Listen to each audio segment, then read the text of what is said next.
ಕೀರ್ತನೆ 46 1ನೇ ವಚನದಿಂದ 3ನೇ ವಚನದವರೆಗೆ. ದೇವರು ನಮಗೆ ಆಶ್ರಯ ದುರ್ಗವಾಗಿದ್ದಾನೆ. ಆತನು ಇಕ್ಕಟ್ಟಿನಲ್ಲಿ ನಮಗೆ ವಿಶೇಷ ಸಹಾಯಕನು. ಆದದರಿಂದ ಭೂಮಿಯು ಮಾರ್ಪಟ್ಟರೂ, ಬೆಟ್ಟಗಳು ಸಮುದ್ರದಲ್ಲಿ ಮುಳುಗಿ ಹೋದರೂ ನಮಗೇನೂ ಭಯವಿಲ್ಲ.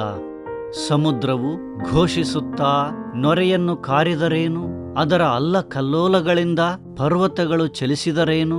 ಸೆಲಾ.